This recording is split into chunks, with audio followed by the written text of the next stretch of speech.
अछूत बच्चे क्या करते वो चमारों के बच्चों का। हाँ, और 300 साल 1206 से लेकर 1290 तक तो गुलाम खानदान रहा। हाँ। कुतुब मीनार, कुतुबुद्दीन है, कुछ महमूद गजनवी के है कोई किताब? महमूद गजनवी जो था वो तो हमलावर था। उसने भारत पर 24 करने कोई 27 बतावा 24 बतावा इसने हमले किए हैं। हाँ 17 जो सोमनाथ का मंदिर था उस पर 24वां हमला था। नहीं 17वां 24वां हमला। 17वें हमले पे जीत हुई थी।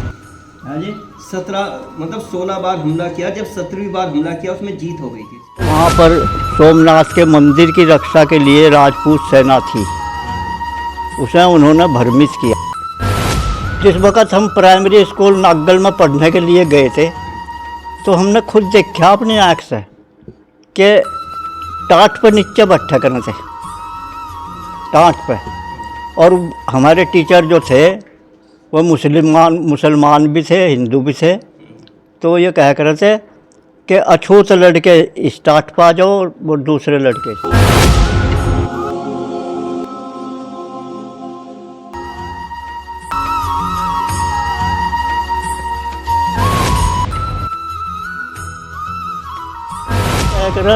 बात जो कह रहे हैं ना, जिन्हें आप मुगल कहते हैं, वो वास्तव में मुगल नहीं थे। क्या थे? तुर्क। अकबर का दीन इलाही दिखावे का था, हकीकत नहीं थी। हकीकत नहीं थी। हाँ, वो तो क्या कह कर वास्तव में देखा जाए तो हिंदुस्तान पर हुकूमत करना चाहता।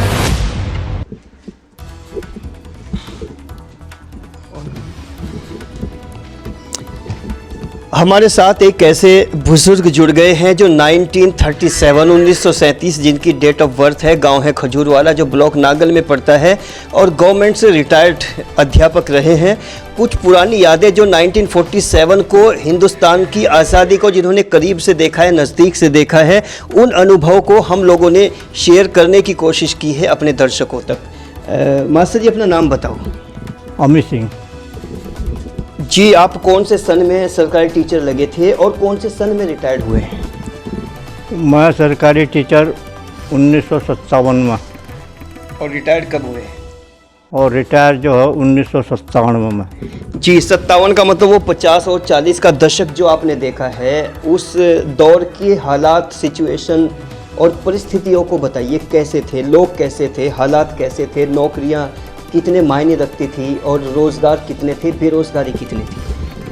उस समय रोजगारी कम थी, आबादी कम थी। आबादी कम होने की वजह से रोज़गार अच्छे थे, रोज़गार थोड़े पढ़े लिखे को अच्छा रोज़गार मिल जावा था।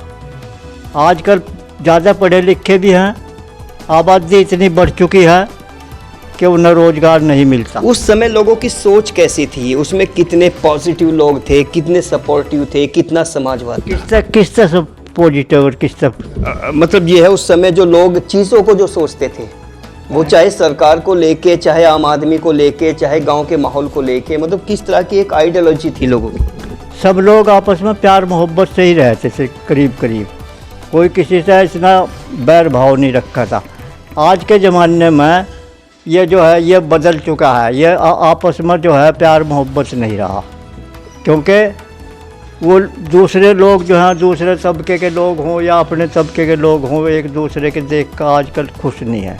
पहले ये जो द्वेष और जलन भावना हुई है आज समाज में, ये कौन से सन से आपको महसूस हुआ है? कब से इसमें बदलाव आया है?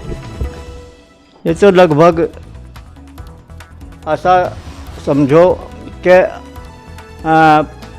70-75 के बाद ही हुआ, करीब करीब 75 के बाद। हाँ, 70-75 के। लेकिन हमें तो 2000 तक भी माहौल अच्छा लगता था, जबकि आप 75 तक ये बोल रहे कि माहौल अच्छा था, जबकि 90 और 2000 के बीच की जो हमें पूरी मालूमात है, उस समय भी हमें कुछ माहौल बेहतर लगता था।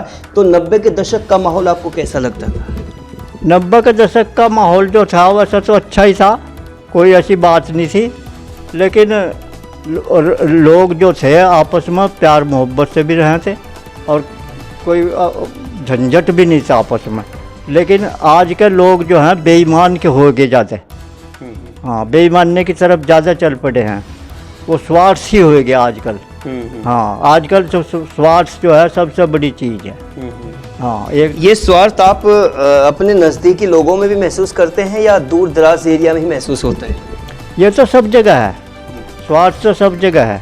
सरकार भी स्वार्थी है, जो सरकार को भी ये पता नहीं है क्या नाम हमारा मित्र कौन है और हमारा दुश्मन कौन है। अच्छा, 50 के दशक की सरकार और आज 2024 अब की सरकारों में क्या फ़र्क लगता है? अब की सरकार तो क्या कह कर देशभक्त है, पहली सरकारें देशभक्त नहीं थी। मतलब ये था कि वो लोग स्वार्थी ज़्यादा थे। कौन? जो पहली सरकारें थी। अच्छा, मतलब पुरानी सरकारें। हाँ, अब की सरकार जो है हमें ये जचता है कि अब की सरकार देश को ज़्यादा तरजीह है, देश का ज़्यादा मोहब्बत रखती है। अभी आपने कुछ देर पहले बोला है कि सरकार भी स्वार्थी हो गई, अभी कुछ देर पहले बोला था। वो स्वार्थी पहली सरकारें थी, मैं ज़्यादा स्वार्थी थी। स्वार्थ तो सब में है, लेकिन पहली ज़्यादा सरकारें ऐसी थी। अब जो क्या कह कर सिर्फ स्वार्थ था उनका, वो किसी को अपना घर भरना। और गांव की चौपालें कैसे सजती थी सन 50 की, अगर 60 की बात करें उस दशक में लोग कैसे आपस में बैठ के किस किस तरह की बातचीत करते थे? उस जमाने में भी अगर कोई समस्या हो थी आपस की, छोटी छोटी समस्या, तो उन्हें सुलझा दिया करते थे। कौन सुलझाते थे? हैं जी, उन छोटी छोटी समस्याओं को सुलझाने वाला गांव में कौन होता था? पहले मुखिया भी होया करता, मुखिया के बाद में फिर प्रधान भी होने लगा, प्रधानों के बाद लेकिन कुछ आदमी ऐसे थे कि उन पर विश्वास नहीं कर रहे थे, आपस में ही विश्वास कर रहे थे। आपस के अपने आदमी बैठ जाते, उसमें दो चार अगर चाहते तो मैं कर देते थे, और नहीं चाहते तो फिर क्या नाम उसे आगे ले जाते फिर बात को। जो मुखिया घराने होते थे गांव में, उन घरानों की सोच आम आदमी के लिए, अंतिम व्यक्ति के लिए, गरीब तबके के लिए कैसी थी? ये तो देखो ऐसी बात है, आपने जो ये बात पूछी है कि भाई उन घरानों, ये पहले से ही ऐसा आया कि झुकाव उन लोगों की तरफ ही हो कर था जो अपने हों से, हमने ये देखा। यानी भेदभाव था तब भी? हाँ, जब भी भेदभाव था। फिर लोग क्यों कहते हैं कि वो बहुत अच्छे पुराने दिन थे, जो लोग एक साथ एक दूसरे से जुड़ते थे, जबकि आपने बताया यानी पंचायतें जो होती थी उनमें भेदभाव होता था? उनमें भी भेदभाव हो जाता। पंचायतों में कि ये अपना है, ये दूसरा है, ये गैर बरादरी का है, ये अपनी बरादरी का है, ये पहले से ही चलता है। पंचायत राज बेहतर था या आज का कोर्ट अदालत का राज बढ़िया है? देखो जी, दोनों अपनी अपनी जगह से ठीक है।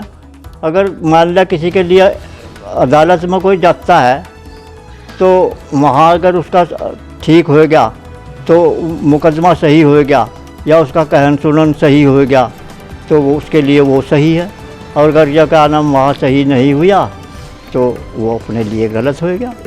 आपने 1947 से पहले का दौर भी देखा है, कुछ यादें हैं आपके पास उस दौर की? हाँ, उस समय बहुत ज़्यादा। अंग्रेज़ों के टाइम की कुछ यादें बताइए हमें। अंग्रेज़ों के ज़माने में हमारे भारतीय लोग जो थे उनके पैरों में पड़ते थे, हमने पैरों में पड़े हुए देखे हैं, अपनी आंखों से देखे हैं। अधिकारियों के सामने? हाँ, अधिकारियों के सामने जो बड़े बड़े अंग्रेज लोग आया करते थे उनके पैरों में पड़ा करते थे भारतीय, और ऑफिसर लोग जो हमारे पिताजी जो थे वह नहर के महकमे में थे नौकर, मैं उनके पास में छोटा सा था, मैं देखा है अपनी आंखों से कि जो ओवरसियर वगैरह या क्या नाम इंजीनियर, चीफ इंजीनियर वगैरह आया करते तो उनके पैरों में पड़ा करते अंग्रेज लोगों के। पैरों में पड़ने की वजह क्या थी? पैरों में पड़ने के, हम गुलाम थे, पैरों में पड़ने की नहीं, कोई काम की वजह से या बेवजह ही पैरों में गिर जाना? बेवजह नहीं, मैं हमारे अधिकारी थे, उन्होंने कहा करते हम तुम्हारे क्या नाम अधिकारी हैं, अब नहीं पढ़ते तो उनका ठोकर भी मार देते। मैं आपने देखा है समन सर कोई ठोकर मारते नहीं देखे, लेकिन क्या नाम पैरों में पड़ते मैंने देखे हैं। हाँ। तो जब वो आपने उनके पैरों में गिरते देखे तो आपको किस तरह से महसूस होता था? प्रायश्चित क्या, अफसोस किसी तरह का कुछ जाहिर होता था? मैं बच्चा ही था उस समय। कितनी उम्र थी आपकी? मेरी 7 साल की उम्र। 7 साल में आप इतने सेंसिटिव थे?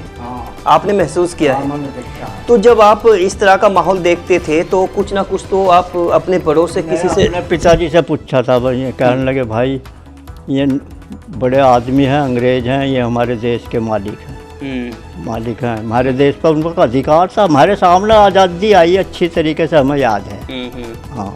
अच्छा, आज के ज़माने में जो हिंदुस्तानी हैं, जो सब आज़ाद हैं, उनको वो दौर जो 1947 से पहले आपने देखा, उनको क्या संदेश देना चाहोगे आज के युवाओं को, नई जनरेशन को?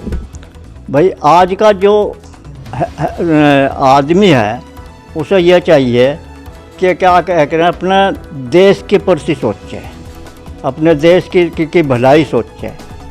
आज का आदमी अपने देश की भलाई नहीं सोचता, आज का आदमी अपने पेट की भलाई सोच रहा है। आज़ादी के टाइम पे जब एक वो होती थी कि गुलामी की बेड़ियाँ जकड़े हुए थे हिंदुस्तानी लोगों को, गुलामी की बेड़ियाँ, तो वो चाहते थे कि किसी तरह से आज़ाद हो जाए हमारा देश, और उसमें फिर हिंदू, मुस्लिम, राजपूत और वगैरह वगैरह तरह की बिरादरियाँ सब मिलके इस आज़ादी को लड़ा है, या फिर अकेले किसी समाज ने लड़ा है? नहीं, अकेले तो कभी भी नहीं लड़े, सब इकट्ठे से लड़े। नहीं, उस समय जो हिंदू मुस्लिम समाज था, दोनों समाज की क्या भागीदारी थी देश को आज़ाद कराने में?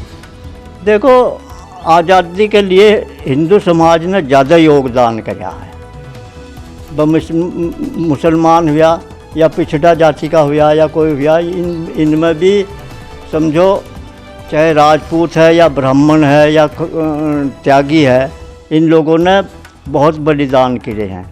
और जाट हैं, ये आगे रहे हैं आज़ादी के लिए। जाट भी? हाँ, सब क्या कह कर रहे हैं, आज़ादी प्राप्त करने के लिए आगे रहे हैं। लेकिन क्या कह कर रहे हैं, मुस्लिम आजकल जो कहना चाहिए, आज़ादी की जो लड़ाई लड़ी गई है उसका फ़ायदा आजकल क्या कह कर रहे हैं, अनुसूचित जाति को मिल रहा है। इन लोगों को जिन्होंने आज़ादी के लिए अपनी जान कुर्बान कर दी, उन्हें कोई नहीं मिल रहा फ़ायदा। तो आप आज के समय से खुश हैं कि या कोई शिकायत है किसी तरह की? वो इस बाबत में क्या कह दूँ। नहीं, अच्छे अनुभव शेयर कर रहे हैं आप। आज के ज़माने में बस शिकायत तो यह है कि लोग बात क्या कह कर रहे हैं, भाई आपस में प्यार से रहें, लेकिन वो बात नहीं आती। कह लो उन लोगों पर असर नहीं पड़ता। फ़ायदा जो ठहरे में ठहरे आज़ादी का,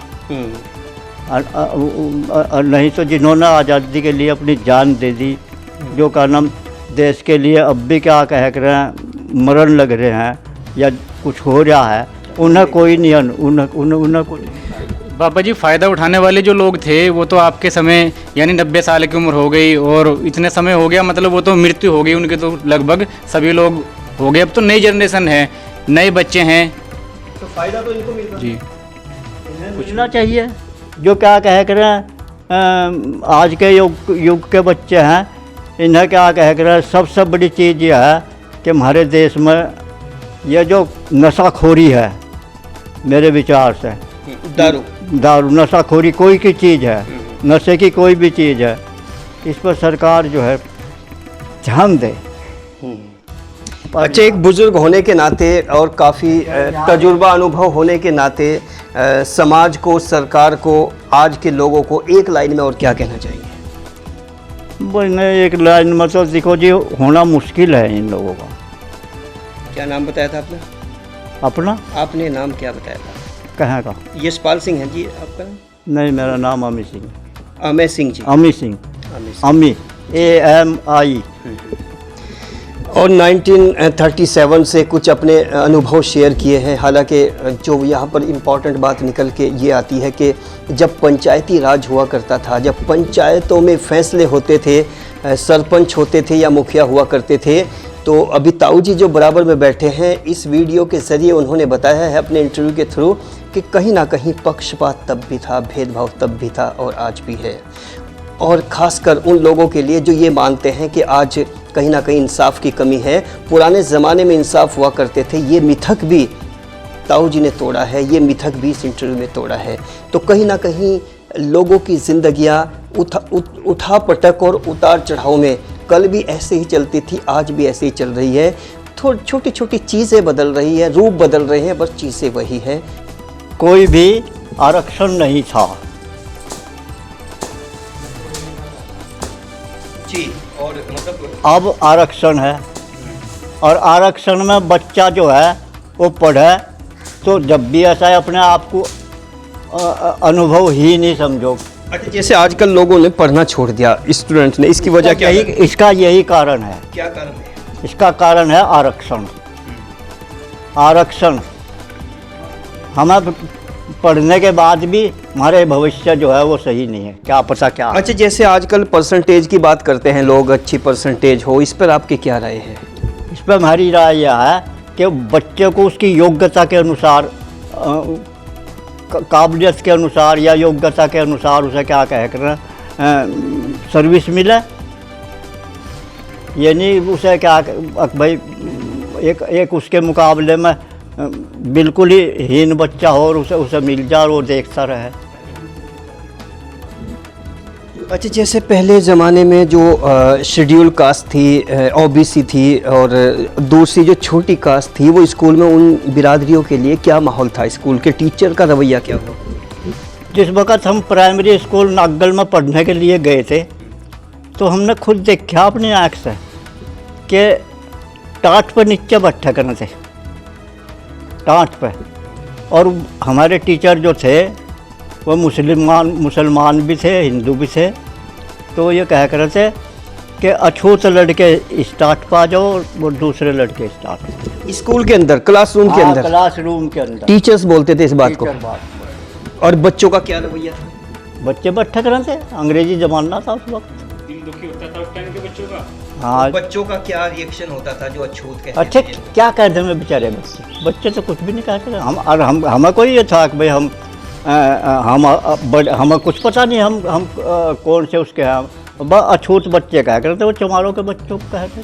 पास बच्चे टच भी नहीं करते थे उनको, दूसरे बच्चे ना कुछ नहीं कहते। और जैसे होमवर्क देते थे टीचर, उनको कैसे देते थे? होमवर्क उस जमाने में नहीं दिया जाए। क्या होता था उस जमाने में स्कूल? बस स्कूल में पढ़ाना, आप जिसकर किताबों में पढ़े वो पढ़ दिया। दूर दूर रखना बच्चे को। मैं उनकी टाट ये भी छिड़ा, हमारा ये भी छिड़ा, सामने सामने बैठे रहे। तो उस जमाने को और आज वो सारी छुआछूत खत्म हो गई या आज भी है? वो खत्म है। आज के ज़माने में छुआछूत नहीं है। आज के ज़माने में छुआछूत खत्म हो चुकी है। अच्छा, अगर मुगल कालीन बात करें, मुगलों के दौर को भी आप जानते हैं कुछ, तो मुगलों ने किस तरह का राज किया हिंदुस्तान पे? कैसा मतलब? मुगल थे ना अंग्रेजों से पहले, तो वो उनके बारे में आप क्या कह कर बात जो कह रहे हैं ना, जिन्हें आप मुगल कहते हैं, वो वास्तव में मुगल नहीं थे। क्या थे? तुर्क। बताइए उनके बारे में भी थोड़ा सा। बताओ, बाबर के बारे में बताऊँ, हुमायूं के बारे में? नहीं, उनकी जो पूरा कार्यकाल शासन रहा है 250-300 साल जो भी रहा है, तो उसमें ओवरऑल क्या आपका नज़रिया है? वो लोग धर्मांध से ज़्यादा थे। धर्मांध? हाँ, धर्मांध से ज़्यादा है। और आज भी लेकिन अकबर ने तो दीन इलाही चलाया था जो सबके लिए एक था। अकबर का दीन इलाही दिखावे का था, हकीकत नहीं थी। हकीकत नहीं थी। हाँ, वो तो क्या कह कर वास्तव में देखा जाए तो हिंदुस्तान पर हुकूमत करना चाहता। वो वास्तविकता नहीं थी उसके अंदर। दीन वास्तविकता से थे हम आपस में क्या कह कर एक दूसरे के धर्म की इज्जत करें। अकबर तो कहना चाहिए छुपा हुआ था, क्या कह कर वो किताबों में जो पढ़ाया जाता है अभी उसमें तो सब क्या कह कर दिखावे की बात है। ये दिखावे की बात है। किताबों में जो दिखाया जा, महान अकबर कहा जा, ये दिखावे की बात। तो ऐसे चैप्टर को हटा देना चाहिए, उनको रहना चाहिए सिलेबस में। सिलेबस में वो चीज़ रखो जो वास्तविकता है। वास्तविकता भी बताइए एक लाइन में क्या होनी चाहिए? वास्तविकता तो यही है, क्या कह कर उसकी असलियत को जाना, वही तो वास्तविकता जो असलियत को है। अंग्रेज़ों और मुगलों में, तुर्कों में क्या फ़र्क था? अंग्रेज़ों में और मुल्कों, अंग्रेज़ जो थे वे इतने कट्टर नहीं थे, मैं क्या मुसलमान ज़्यादा कट्टर थे। फिर अंग्रेज़ों से आज़ादी क्यों ली गई? हाँ जी, मतलब अगर इतनी कट्टरता नहीं थी, कुछ अच्छाई भी थी, तो उनके खिलाफ आज़ादी की लड़ाई कैसे लड़ी गई, क्यों लड़ी गई? अंग्रेज़ों के खिलाफ? जी, अंग्रेज़ों के खिलाफ तो ये इस वजह से लड़ी गई भाई, ये छोटी छोटी रियासतों में थे भारत वाले, भारत के जितने भी रजवाड़े थे, और इन पर टैक्स लगे हुए थे, इनके अधिकार छीन रहे थे। तो उन अधिकारों को अपनी प्राप्त करने के लिए उन्हें क्या कह कर हाँ, हम कहाँ से दें, इन्हें टैक्स कहाँ से दें, रोज़ रोज़ पैसे की ज़रूरत थी अंग्रेज़ों को। और इस वजह से इन्होंने कहा भाई इनसे किसी तरीके से अपना पिंड छुटाओ। ताऊ जी ये बताइए, जैसे महमूद गजनवी ने जो 17वीं बार सफल हुआ सोमनाथ मंदिर पर, उसके पीछे क्या कारण आपको लगता है? उसके पीछे हमें ऐसा मालूम हुआ है कि उसने अपने आदमियों को मंदिर में पुजारी के रूप में भेजा है, और वो लोग हमारे यहाँ के जो वहाँ पुजारी लोग थे। नहीं, भाषा भी तो अलग थी, उस भाषा को कैसे बदला? भाषा तो क्या कह कर, जब संस्कृत सीखी उन्होंने तो भाषा बदल जा। हम अगर ये आपने कहीं से पढ़ा है या सुना है? ये हमारी क्या कह कर सुनी हुई बात है। सुनी हुई बात है। हाँ। अच्छा, इस बात पर कितना विश्वास करते हैं, इस सुनी हुई बात पर? देखो जी, विश्वास हम इस वजह से करते हैं कि उस ज़माने में जो वहाँ पर सोमनाथ के मंदिर की रक्षा के लिए राजपूत सेना थी, उसे उन्होंने भ्रमित किया है। आप भी राजपूत हैं? हाँ, हम भी राजपूत हैं। तो उसे भ्रमित किया गया है, और उसे भ्रमित करने के बाद में कि ये कुछ नहीं है, ये मूर्तियाँ जो हैं इनमें कोई जान परान तो है ही नहीं, भूत हैं ये। और वो उन्होंने वहाँ पर जो वहाँ का जो कहना चाहिए वो जो बैल हो, जो क्या क्या क्या कहें उसे, नहीं शिव जी का बैल, जो नादिया बैल, हाँ नादिया बैल, वो उसमें दीवारों में ऐसा सुना है, मैंने इतिहास में नहीं पढ़ा, लेकिन ऐसा सुना है दीवारों में मकनातीस लगा हुआ था, और वो ये महमूद गजनवी ने उसको क्लियर, और उसको वो लटक रहा था बीच में, तो पहले उसने उसे ही तोड़ा। यानी पुजारी उसको दैवीय शक्ति बोलते थे। वो उसे जो है उन्होंने कहा कि इस पर कुछ नहीं है, ऐसी ऐसी बात है। उसी के आदमियों ने उसे अलग से बताया और उसे कह दिया कि राजपूत सेना को आप बैठी रहें, आप बैठी रहें, यहाँ शिवजी महाराज खुद इसके मंदिर की रक्षा करेंगे। ये किसने कही बात? ये उसने कही, क्या कह कर वहाँ जो पुजारी लोग थे, और वो पुजारी कौन थे? वे भी मुस्लिम थे।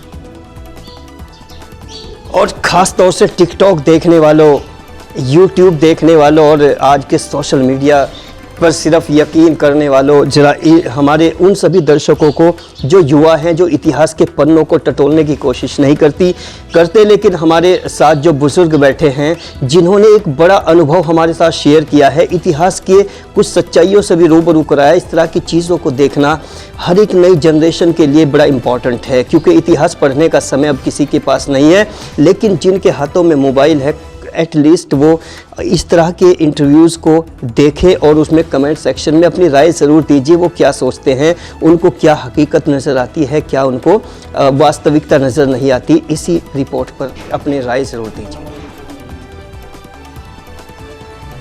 और ये जो हम लोग लगातार डोर टू डोर लोगों से मिलते हैं, बात करते हैं, ये काम इंटरव्यू नहीं हो सकता। इसको कोई भी मीडिया हाउसेस, जो बड़े बड़े मेन स्ट्रीम मीडिया है, वो यहाँ तक नहीं पहुँच सकता। वो हमारे ग्राउंड पर जो सच्चाइयाँ छिपी हुई हैं, जो पुराने बुजुर्ग हैं, जो अपने बेशकीमती अनुभव अपने साथ रखते हैं, ये अनुभव उन तक नहीं पहुँच पाते। इसलिए हम जैसे ग्राउंड के लोगों को हौसला अफजाई ज़रूर कीजिए, और आप लोगों की हौसला अफजाई ही हमारी ताकत बनेगी, हमारी शक्ति बनेगी, और समाज में चेतना आएगी। समाज को बेहतर बनाने की हमारी कोशिश है, और नई जनरेशन को खास तौर से कुछ पुरानी यादों के ज़रिए, कुछ पुरानी बातों से रूबरू कराना हमारा अल्टीमेट एक मिशन है। नए अपडेट के लिए बने रहें एन एक्सप्रेस न्यूज़ के साथ।